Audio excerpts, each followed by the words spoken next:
Hey there folks, so welcome to Spectrum Pulse. We talk about music, movies, art and culture, and this, it's Billboard Breakdown.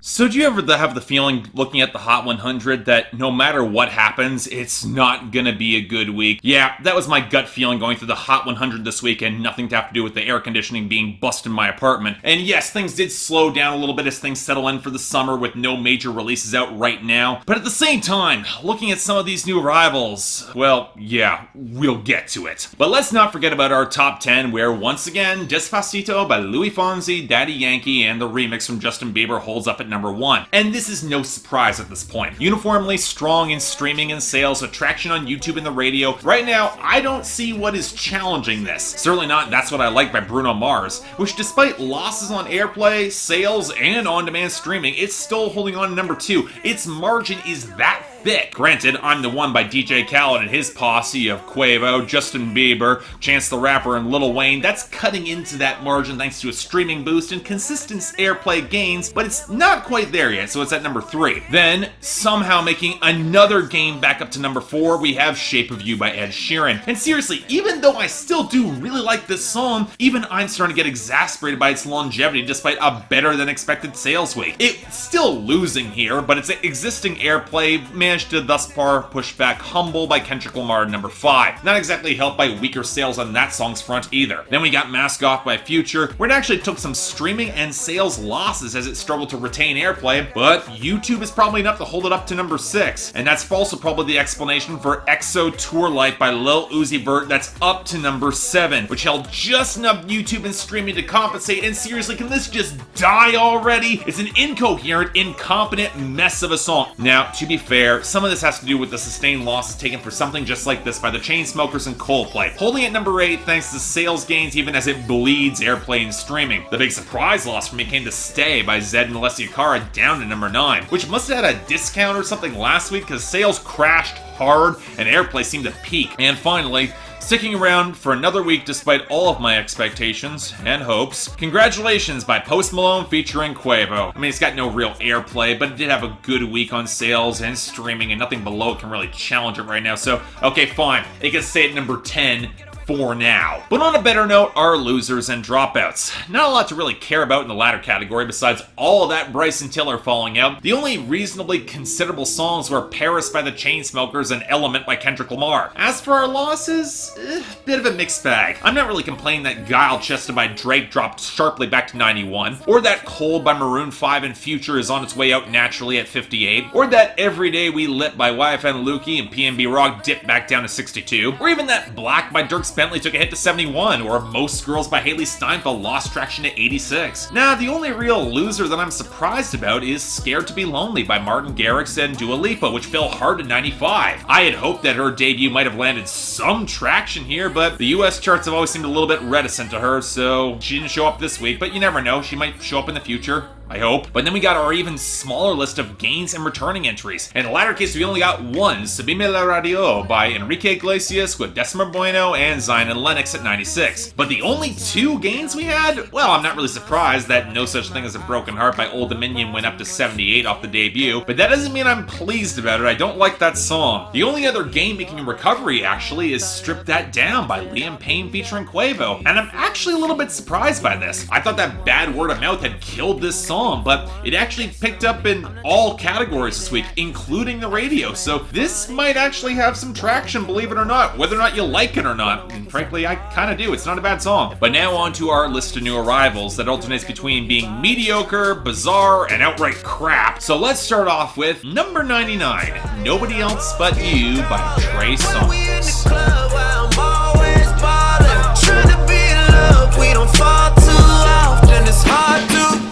But still, I don't want nobody else with you. I don't want nobody else with you. Ooh, nobody else with you. Ooh, I don't want nobody else with you. So here's the funny thing. I know that Trey Songz released an album called Tremaine earlier this year, and it had the misfortune of debuting behind Drake and Ed Sheeran, so there was a limit to how much it would actually gain traction, but in comparison with his other records, it just seemed to be a complete non-starter, with no real single crossover, with this being the first one. And honestly, I'm a little bit surprised that this hasn't crossed over before now, because it's actually a pretty decent song. A gentle, hollow rattle of percussion against the muted melodies with hints of organ swell behind the hook. It's got a pretty decent bounce to it. And unlike so many modern R&B singers, Trey Songz isn't entirely dependent on auto-tune. Although I do wish he opened up his range a little bit more on this song. He can aim a little higher than proving that he can do a Chris Brown or Jeremiah tier song. He's a better singer than that. Where this track actually surprised me a little more was in the lyrics. He's giving his girlfriend some space, and it's never quite clear if they actually have broken up before now. But the interesting thing is how Trey Songz is coming to reconcile with the fact that she's the only girl for him and that he actually loves her, and now realizing that he's got an uphill battle in order to make it work with her, despite some reasonable confidence that, yeah, it might be possible. It's an interesting balance between confident swagger and some real vulnerability. That's a pretty tough line to walk, but you know what? I actually think he sticks the landing, so yeah, it's a good song. I'm actually curious to hear a little bit more now. Wouldn't object to more singles. Decent track, check it out. Number 97, Somebody Else Will by Justin Moore. Offer to buy you a drink, sit down and tell you looks could kill. Somebody else will find on. Take a chance on your lips and lean in. Slowly stealing your kissing like this, making your world stand still. Somebody else will.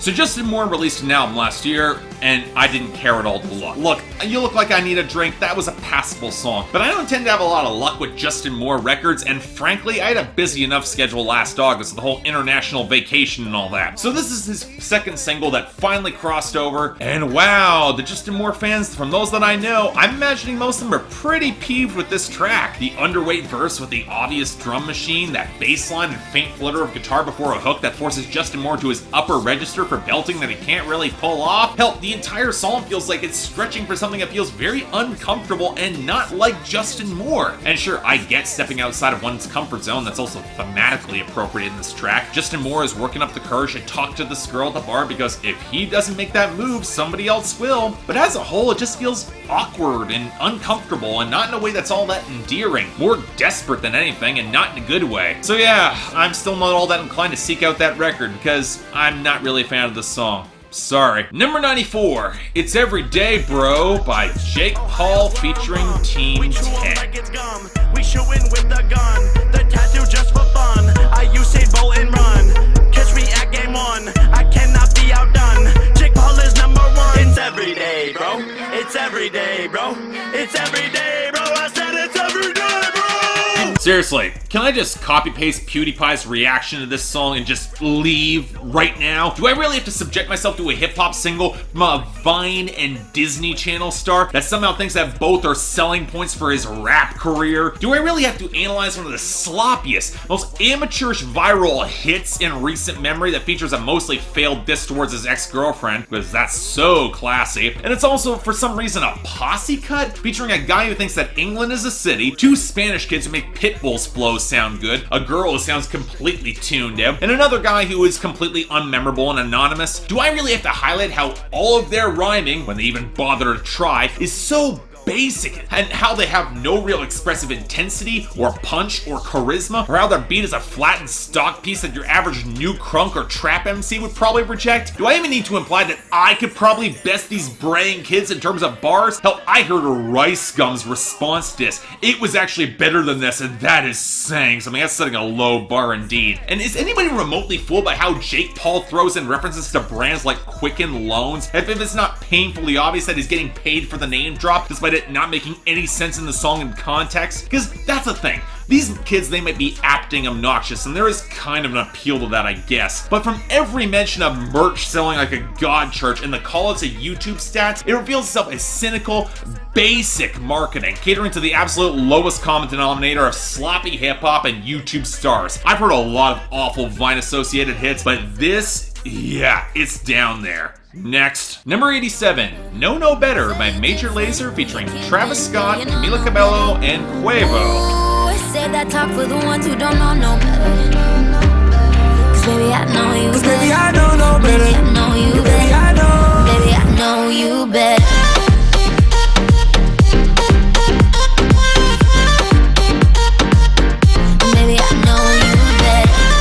have one of those collaborations that on one level don't seem to make a lot of sense and yet on another seem almost inevitable that you're surprised you didn't hear about it before now? Yeah, that was my reaction going into No Better, which brings together Major Lazer, Travis Scott, and Camila Cabello, which, yeah, that's bizarre, but I can at least see some intersection points in their progression. Plus, Quavo's here, but he's reaching the ludicrous and club boom mold around the turn of the decade, where he's just on everything and he's not trying whatsoever. In fact, I'd easily say that his verse is the worst thing about this song, as the production slows down, washes out, and he says nothing remotely interesting or colorful. Granted, the entire song feels pretty washed out to me. Desaturated pianos, hints of a tropical bounce, but nothing with a lot of color or texture, and the weedy synth that comprises the breakdown just not doing anything that's all that interesting. Hell, the entire song is basically Travis Scott and Camila Cabello bragging that we know no other artists that are better than them, which at least for me, that's demonstrably false. Honestly, I don't really find it all that inoffensive. It's not all that descript. It's not gonna be interesting one way or the other.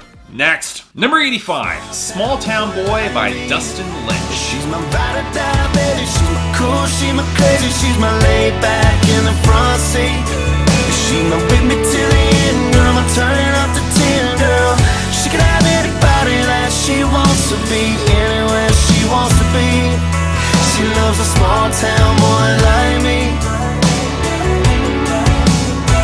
There's an odd part of me that's inclined to give Dustin Lynch a pass whenever he comes up on the radio, and I'm seriously starting to wonder why that is. It's not like he's that much more distinctive than the rest of the B-list bro country crowd that managed to survive the collapse, but he does have a little bit more of a rock impulse that I wish he exercised a little more, and I do see some potential behind him. Unfortunately, his last single, Seein' Red, did nothing for me, and this, it's honestly not better. Lynch has always been way too slick for his own damn good, and the echoed backing vocals next to all the whooshing synths and too clean drums, they don't help. Even if he is going to open up for 4 bars of guitar solo, that, yeah, I appreciate that. There's a little bit more melody here. And the writing, honestly, it feels a little bit self-serving. Basically another checklist bro country song about all the ways his girl loves a small town boy just like him. Well, good for you, I guess, but I'm going to forget this song exists in less than an hour. And for you going forward, that's not the good part. Number 82, Whatever You Need by Meek Mill featuring Chris Brown and Dolla. Ooh, baby, I don't care what them people say. I'm giving you whatever you want.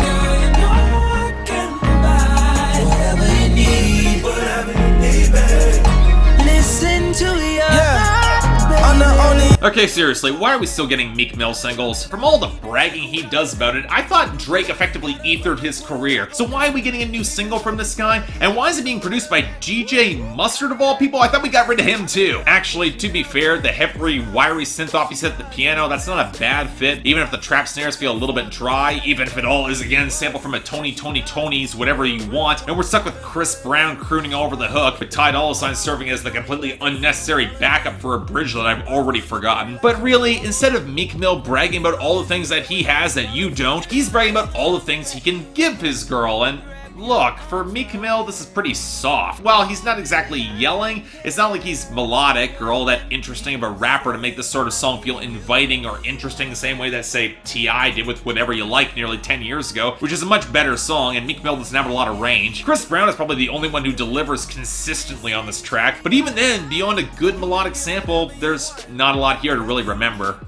Good sample, though. Number 73, 4 AM by 2 Chainz featuring Travis Scott. For the popping type. Damn, it's 4 AM, so please believe the hype. Hit the lights, I'm way over top. Pop it, flick it. Drop a pin, send a location. I'ma pull up in that bullet coupe spaceship. Drop off a bag of some dangerous. I'ma hit you 4 AM, see if you make it. So I'm a little amazed that 2 Chainz has lasted as long as he has. He's such a goofy, wildly uneven MC when it comes to his bars and content that I'm amazed that he's managed to cling on to any sort of relevance, even dropping a new album later this week. So after Good Drank picked up a little bit of traction with Gucci Mane and Quavo, this actually charted higher than this, and I'm not sure it's better. The beat and the flow switch midway through the first verse feels incredibly clunky. The guitar melody keeps falling off key and not really flattering in that way. The auto-tune on Travis Scott's voice sounds sloppy sloppier than usual, and at the end of the day, 2 Chainz just isn't exactly a good rapper, rhyming words with themselves when he's not forcing them, rarely able to stay on topic, and not all that funny here either, which would be the one thing I would give him a pass for. Hell, his second verse feels uncharacteristically reserved coming from him, and the funniest line on the third verse is where he hopes his girl has a clean vagina. Seriously, that's it. There's no real joke there. Otherwise, nah, I'm not seeing much worth caring about here. Pass. Number 53, To The Max by DJ Khaled featuring Drake.